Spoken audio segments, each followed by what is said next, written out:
Bom,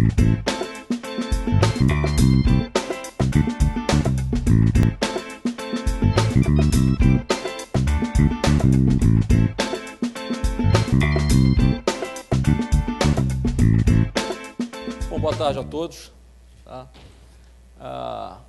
Eu vou conversar aqui com vocês sobre os desafios para os lubrificantes automotivos, basicamente os desafios que nós, produtores de lubrificantes, estamos tendo, tá?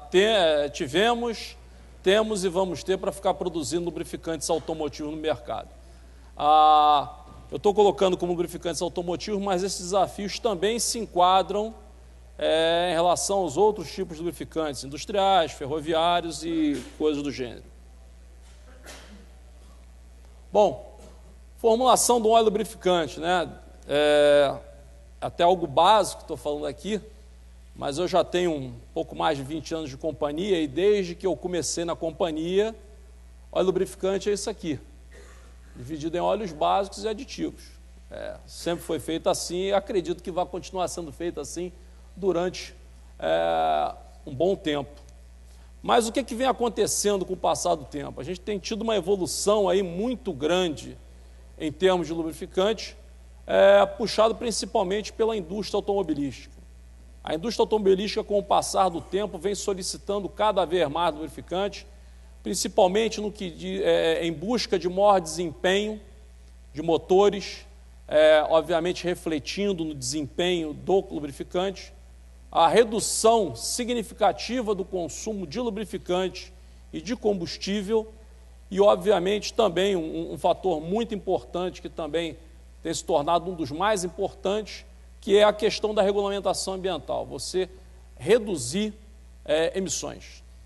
E tudo isso vem causando impactos significativos no lubrificante. Obviamente, para você alcançar isso, você tem tido mudanças significativas nos projetos de engenharia, projetos de engenharia de motores, os motores vêm mudando cada vez mais, com aplicação de novas tecnologias para alcançar esses patamares de desempenho que a indústria vem preconizando, e com isso aí vem trazendo também desafios muito grandes para a indústria de lubrificantes. A gente tem que acompanhar isso, a gente tem que atender a essas solicitações da indústria. E o que tem sido, assim, digamos, mais evidente nos últimos tempos, né? A diminuição do tamanho dos motores. Nós estamos cada vez tendo motores menores, motores com maior potência, trabalhando com temperaturas mais altas, e quando você trabalha com esses motores menores, você também, de um modo geral, você reduz o volume do óleo lubrificante. A gente está com esses motores menores com maior potência, trabalhando com maior temperatura e reduzindo ainda por cima o volume de óleo lubrificante que você tem lá dentro. Você está cada vez mais estressando o óleo lubrificante nos motores. O aumento da potência, que vem seguido aí de taxas de compressão maiores, novos desenhos aerodinâmicos da câmara de combustão, tentando fazer com que você tenha a melhor queima possível do combustível, com isso ganhando em potência, ganhando em consumo, reduzindo emissões. A gente está acompanhando dentro disso aí a tendência mundial de downsizing de motores, os motores sendo reduzidos e com isso você agregando tecnologias de turbocompressor em injeção direta. É uma coisa até interessante, que quando eu entrei na companhia, uns 20 anos atrás, estava-se começando a falar em injeção eletrônica, e várias pessoas, digamos assim, naquela época diziam para mim o seguinte: olha, injeção eletrônica não é coisa para o Brasil. A gente tem uma realidade aqui de estrada, a gente tem uma realidade de clima, e injeção eletrônica não é a realidade do Brasil. A gente não vai ter isso aqui no Brasil. Tá? Anos depois, a injeção eletrônica entrou no país e hoje nós só temos carros com injeção eletrônica. O carburador morreu. O maior fabricante de carburadores do país não enxergou isso e morreu junto. Tá? Então, quer dizer, muitas pessoas ficam ligadas em conceitos antigos fecham os olhos para o que está por vir e ficam pelo meio do caminho. E nós, nessa indústria de lubrificantes, a gente não pode fechar o olho para o que está por vir. Dentro disso aí também, eu escutava também de alguns amigos no passado, quando começou a se falar em lubrificantes de baixa viscosidade para motores, tipo 5W30, 10W30, escutei a mesma conversa. Isso não é coisa para o Brasil, porque o nosso clima ele não vai aceitar esse tipo de coisa. Vou denunciar um pouco minha idade, né? Mas eu participei do primeiro Rio Boat Show no Rio de Janeiro, que não foi nem na Marina da Glória, na época ainda era no Rio Centro. Eu me lembro que quem estava lá era a Luma de Oliveira, ela estava grávida do primeiro filho. Tá? Para você ver há quanto tempo foi. E naquela época tinha exposição um veículo importado, era um Corvette. E a recomendação de óleo daquele Corvette era um 5W30, um 10W30. Então, na época, eu me lembro que eu fiquei assim, tomei um susto, né? Puxa, um óleo desse no motor, né? E os colegas mais antigos falaram, isso está aí, rapaz, porque isso é carro importado. Isso não vai vir para cá, não. Esquece que esse negócio aqui não dá certo aqui, não. Pois bem, anos depois, o 5W30 entrou no país. Tá? Se não me engano, a Ford chegou aqui e trouxe o 5W30. Aí, quando os trouxe, aqueles mesmos colegas disseram para mim, olha, mas agora mais baixo do que isso não dá, não. Não tem condição de ser mais baixo do que isso, porque não vai dar. Esse ano agora, duas montadoras trouxeram para o país o 0W20 e o 5W20. Tá? Então, a gente nunca pode fechar os olhos para isso, para essas tendências que a gente está vendo lá fora. Hoje, com essa questão de globalização, redução de custos, projetos globais, os projetos de veículos que antes demoravam séculos para aparecer aqui, estão chegando assim com uma diferença de 1, 2 anos no máximo, e essa diferença está reduzindo cada vez mais. A gente já está tendo lançamentos mundiais, lança o veículo lá fora, ao mesmo tempo lança aqui. Então, cada vez mais, nós aqui dentro, nós temos que estar alinhados com o que está sendo produzido lá fora. Tá? Bom, dentro disso aqui também a redução das emissões de poluentes, cada vez utilizando-se mais o uso de catalisadores, de dispositivos pós-tratamento, e como todo veículo queima óleo, o lubrificante ele tem que ser formulado de forma que não venha a afetar esses aparatos de redução de emissões dos veículos. Ou seja, cada vez mais o grau de complexidade dos lubrificantes vem aumentando. E nós estamos conseguindo, digamos assim, acompanhar muito bem isso. Tá? Eu diria para vocês que nós não temos hoje o desafio tecnológico para acompanhar isso. O nosso desafio hoje não é tecnológico. Tá? Isso nós conseguimos, digamos assim, administrar de boa forma. Estamos conseguindo ficar no mesmo nível do que se existe lá fora. Bom, durante esse tempo também, o que aconteceu? As matérias-primas vieram mudando. O grupo 1 mandava, só se falava em grupo 1. De repente, o óleo mineral, que era só grupo 1, ficou em grupo 1, grupo 2 e grupo 3. Ou seja, você passou a ter básicos de nível de desempenho mais elevado, coisa que era impensada. Aí surgiu os óleos sintéticos e os semissintéticos. Antes eu só tinha produtos de base mineral, hoje eu tenho produtos de base sintética, tá? E produzidos com os diferentes grupos. Ainda tem a discussão aí do grupo 3, o grupo 3 é mineral, é sintético, não interessa. Mas é mais um insumo, tá, de alto desempenho que você passa a ter para poder atender aos requisitos que a indústria vem solicitando. Especificações de desempenho. Pois bem, no passado você produzia um óleo lubrificante que atendesse a API, estava tudo muito bom. Era uma beleza. Você conseguia produzir um produto aí que atendia praticamente todo mundo. Só que hoje você começa a ter que atender a API, tem que atender a CEA, surgiu uma tal de jazo para motocicleta, outro problema, porque você, com óleo de motor de automóvel, você atendia o motor de motocicleta. Hoje isso não acontece mais.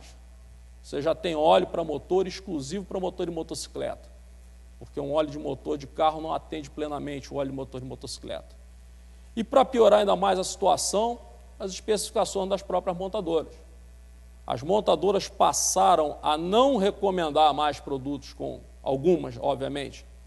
Não preciso mais atender a API, não quero saber mais de ASEA, você tem que atender o que eu quero. Então você tem montadoras hoje que têm a sua recomendação, e quando você olha no manual dessas montadoras, algumas delas já não fazem mais menção às outras, não. É só a especificação delas. Então, quer dizer, antes eu atendia com a API, atendia todo mundo. Hoje eu preciso atender tudo isso aqui. E fica cada vez mais difícil você ter um produto que atenda a todo mundo. Isso não dá mais. Tá? Outra coisa também são os graus de viscosidade. Se transformou numa verdadeira sopa de letrinha. O termo correto é esse. Novamente voltando, quando entrei na companhia, um 20W40, um 20W50, está de bom tamanho. Não precisava mais do que isso, não. Um ou outro lá usava 40. Os óleos monoviscosos foram caindo em desuso com o tempo. O 2050 está atendendo, só que aí veio 2050, 2040, 1540, 1040, 540, 530, que nunca ia chegar, mas chegou, 030, 1030, e agora a gente está com 020 e 5W20. Ou seja, cada veículo, cada montadora pedindo uma especificação diferente e um grau de viscosidade diferente. Entrei na companhia, nós tínhamos 4 produtos na linha automotiva leve. Tá? Hoje eu tenho mais de 10 e não estou considerando os óleos para moto, porque eu não tinha óleo para moto, propriamente dito. Foi existindo com o passar do tempo. Eu tenho mais de 10 e não consigo atender o mercado. Tá? Então, o que acontece? As implicações disso tudo: aumento no número de produtos. O meu portfólio de produtos aumentou assustadoramente nesses anos. Tá? Então, com isso, eu preciso ter uma maior flexibilidade na linha de produção. Em alguns casos, para algumas linhas, eu não cheguei a aumentar o volume produzido. Eu passei a ter que dividir o volume entre vários produtos. Só que quando eu saio eu estou produzindo um produto e vou produzir outro, eu tenho todo um trabalho operacional para produzir aquele novo produto. Eu tenho que limpar a linha. Quando você tem linha, você tem perda. Sempre vai ter perda. Você tem um tempo morto para fazer isso tudo. Tá? É mais um item de estoque. Então, o teu tempo, digamos assim, o teu custo operacional aumentou significativamente. Existem produtos que muitas vezes a gente coloca na ponta do lápis e vê que o produto, pegando os insumos do produto, ele é muito barato. Mas às vezes é um produto que o custo operacional dele é alto. E muitas vezes você não compensa, mesmo sendo um produto barato e, digamos assim, de fácil venda, não compensa financeiramente você produzir um determinado tipo de produto. Tá? Mudanças na estocagem. O número de produtos passa a ser maior. Então, aquela área que eu tinha já não suporta mais esse número todo. Eu tenho que aumentar a área de estocagem. Eu tenho que aumentar o controle de estoque. Era fácil controlar um certo número de produtos. Hoje, com um aumento significativo no número de itens, o controle tem que ser cada vez mais automatizado. Tem que ser todo em tempo real. Eu preciso depender menos de um operador e depender mais da informática para controlar a questão de estoque de produto. Logística. Antes eu pegava e poderia fornecer, fecha um caminhão com um produto só. Hoje eu tenho que fechar um caminhão com vários produtos. Entregas. Você tem que melhorar as condições, o número de depósitos. No passado, a filosofia, no modo geral, era você tentar fazer as entregas todas partindo no mesmo ponto para ganhar tempo. Isso hoje, até em certos aspectos, já não funciona mais. Você tem que começar a pensar em reativar estoques que no passado se julgava serem ineficientes. Hoje esses depósitos, digamos assim, eles estão fazendo falta. Então, toda uma mudança de logística e mudança de cultura que a gente está tendo que promover internamente para atender essa nova realidade de mercado. Tá? Eu não tenho números aqui de cabeça, mas a gente deve ter aí, Maurício, qualquer coisa me corrige lá atrás, que tem mais número do que eu, devemos ter em torno de uns 150 produtos, mais ou menos, 150 a 200 produtos. Só que quando você pega esses produtos, você vai falar em produto. Quando você começa a desmembrar o produto por embalagens, tá? Vem embalagem, vem rótulo, graus de viscosidade diferentes, isso aumenta assustadoramente. E é isso, esse volume maior aí que tem. E o número de itens, o número de volumes só tem, de produtos só tem a aumentar.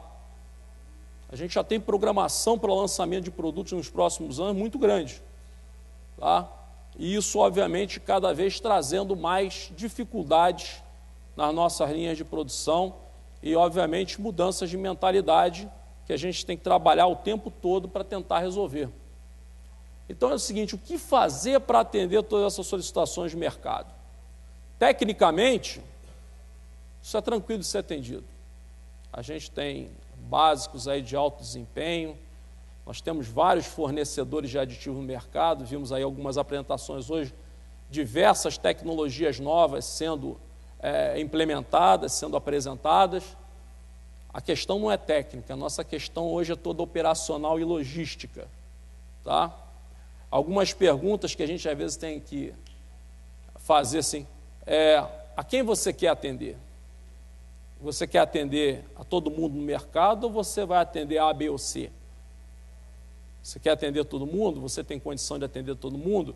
Vale a pena atender todo mundo ou você vai escolher um nicho ou vai escolher outro? Tá? São perguntas que cada vez mais a gente vai ter que se fazer. Tá? Eu, na minha visão, eu digo para vocês o seguinte, não dá para uma empresa atender todo mundo.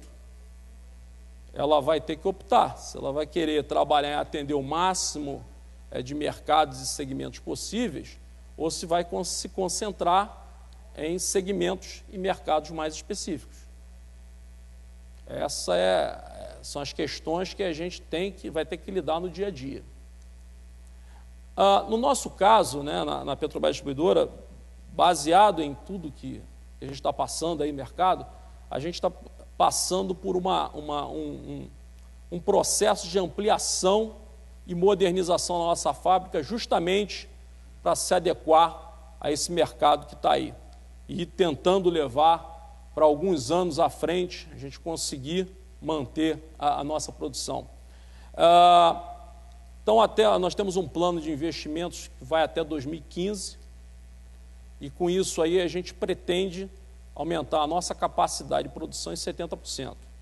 Então, a gente vai sair dos atuais 25 mil metros cúbicos de produção por mês para em torno de 42 mil metros cúbicos por mês. Tá? O que a gente está esperando em termos de ganhos logísticos? Né?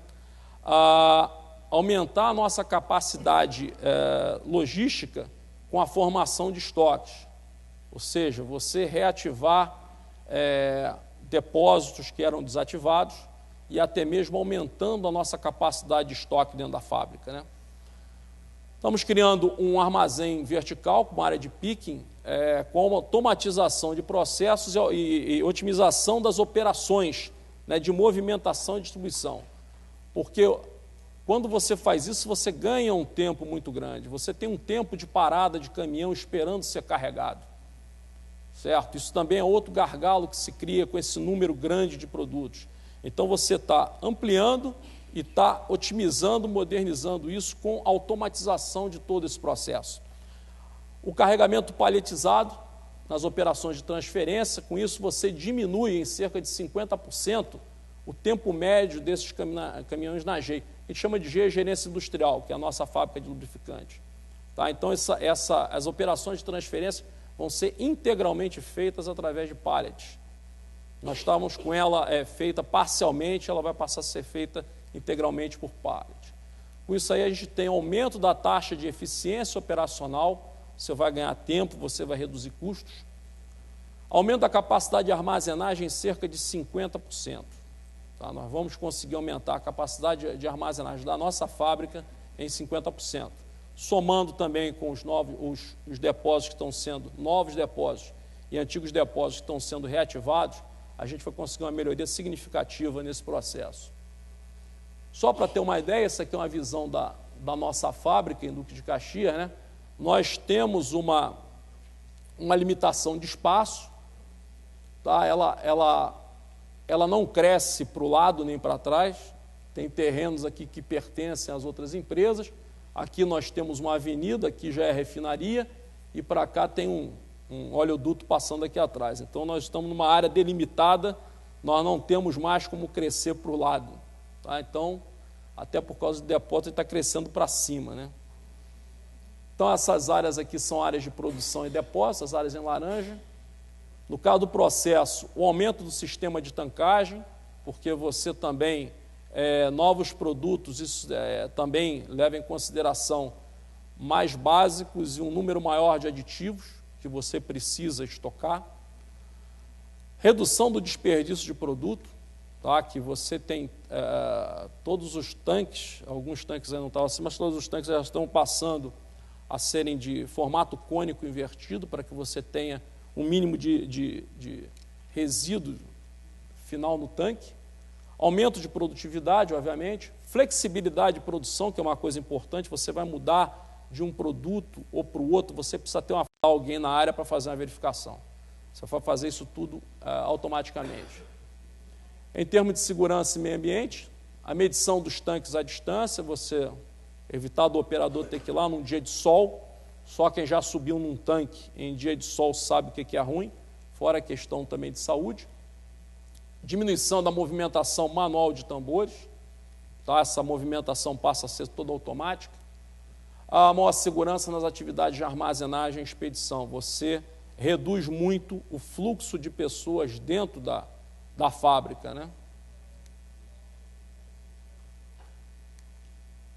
Bom, em termos de pessoas, dentro dessa redução de fluxo de pessoas da fábrica, né, vale salientar que a nossa fábrica ela é da década de 70, os prédios administrativos foram construídos segundo, digamos assim, o padrão que existia na época.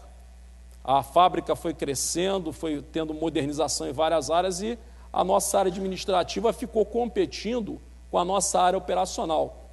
Então, os funcionários, para chegar no escritório, passavam por dentro da nossa área operacional. Então, a gente está tendo um novo prédio administrativo com estacionamento, auditório, lanchonete, novos vestiários, novo refeitório. Nosso refeitório ficou completamente obsoleto, porque ele também foi sendo, digamos assim, invadido pela produção. A produção invadiu o refeitório e toda essa parte administrativa ela passa a ter um acesso independente. Você retira as pessoas de dentro da fábrica. Então, com isso, você aumenta significativamente a segurança dos empregados, a segurança das operações e tudo mais. Gente, era basicamente o que eu tinha que falar com vocês. Eu sei que eu saí um pouco do padrão das palestras aqui, mas é que realmente o nosso grande desafio hoje é um desafio logístico, é um desafio operacional, não é mais um desafio tecnológico, digamos assim. Tecnologicamente falando, nós conseguimos cumprir muito bem com o que a indústria está solicitando de nós. Tá? Mas em termos operacionais e logísticos, nós estamos ficando cada vez mais apertados e realmente estamos cada vez mais buscando mudanças para, digamos assim, acompanhar isso e tentar fazer com que tanto a parte logística e operacional se torne mais eficiente, mais eficaz. Obrigado.